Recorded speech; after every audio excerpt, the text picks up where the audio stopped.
The Dearborn Independent, January 7th, 1922, 22nd year, number 11. Mr. Ford's page. Better 100 little fellows all pushing ahead to make things go than one big fellow waiting for things to start. There never can be too many real businessmen in business or too many real manufacturers in manufacturing. No man has a right in business who cannot make from top to bottom the article his business is to be based upon. He should know every part and the reason for every shaving of waste. Nothing can be made except by makers. Nothing can be managed except by managers. Money cannot make anything and money cannot manage anything. That is why the trust method failed. It sought to substitute money for management at one end of the scale and money for manufacturing at the other end. Money failed. How foolish to repeat the failure. Let them all get into business and help push business along.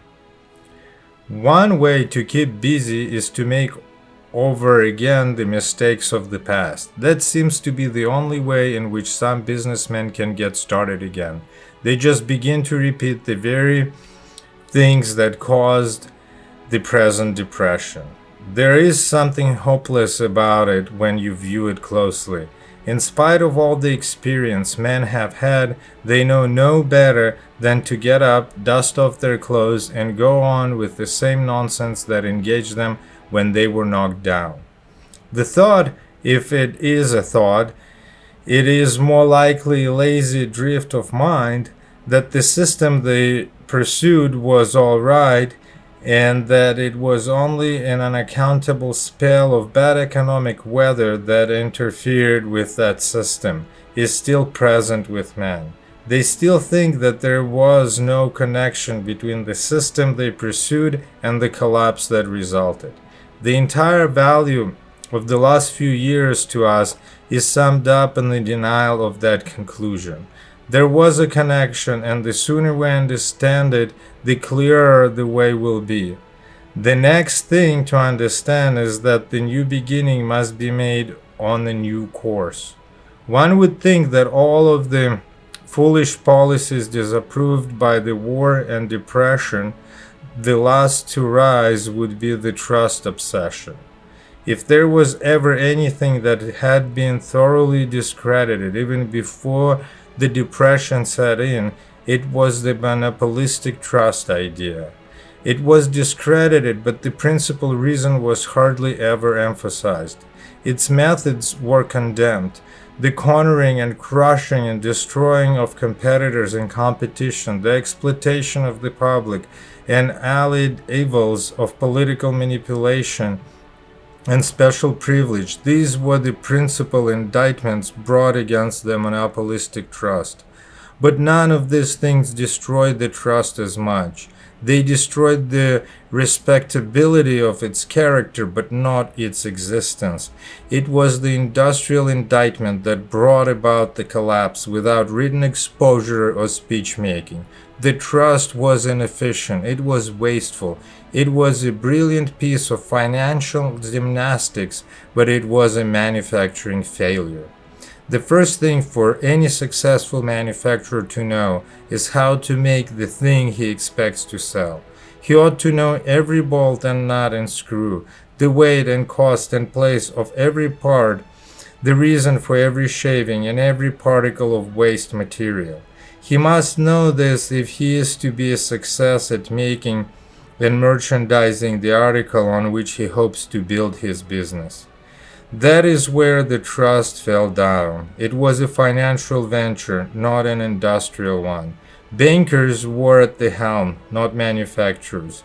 The big questions were figures, not articles of use. The purpose was profits, not service. No law disrupted the trust. Public opinion did not disturb them. What destroyed those that were destroyed and what weakened those that remained was the law of efficiency. Even money could not buy exemption from the law. And all the thrift, privilege on earth could not make up for its opposition. It is perfectly clear when you think of it. Here are 50 plants, all busily working, each of them proving by their very existence that they are supplying a need, and all of them proving that the competition and not monopoly is the healthy standard of business. Each plant has its method, its individual temperament, its own type of management. Each has adjusted itself to the conditions it has met. Consider then these 50 busy, thrifty, profitable plants. A man of experience in big financial enterprises observes them. All he sees is 50 money makers. The money of those 50 plants flows to 50 different centers. The financial man considers how much better it would be if a scheme could be arranged by which the money of the 50 plants should flow into one center. The manufacturer would not reason that way, because his hands are full making things. If he wants more business than he has, he goes after it by making a better article at a lower price. He knows that he can grow by performing a better service, and that nothing can stop the public from buying his goods as long as what he makes is useful to the public. No manufacturer worthy of his job would consider for a moment, the way to increase my business is to put John Smith out of business. No doubt, some men in manufacturing business have thought that way, but they were only in manufacturing business. They were not real manufacturers at heart. The true manufacturer would think twice also about undertaking to run anything by absentee ownership. But the financier, as innocent as a child about manufacturing problems, would only see what money could do. And what could money do? It could persuade manufacturers to drop their responsibilities, rake in a comfortable sum and an assured investment, and take it easy the rest of their lives. Money can do that, but money cannot run the business thus obtained. That is what happened to the trust. Its money could not manage anything. Its 50 plants hung very loosely together. Absentee management caused a disintegration to appear. Men and materials seemed to take a slump. Nothing was done as it was formerly done. The brand or trademark goods lost quality. The spirit had got out of the business, and money could not put it back. The board of directors of the trust were rather important men and very impressive to look upon, but they did not know a single blessed thing about the shops they thought they were running. They thought the shops were financial propositions. Instead, they were manufacturing propositions, and that makes a big difference. A man may be a brilliant financier and yet be a very poor businessman. A man may be a fairly good businessman, generally speaking, and yet be absolutely unfit for a specific kind of business. In some businesses, all you are required to know is how to sell. Selling is the secret. In other businesses, you are required to know how to make. Manufacturing is the secret. A good banker may be a good businessman and a worse factory director. That is what happened to the trusts. How many of the great amalgamations ever proved to be money makers? How many of them really controlled the business and their commodity? That is, the trusts that were thus artificially created.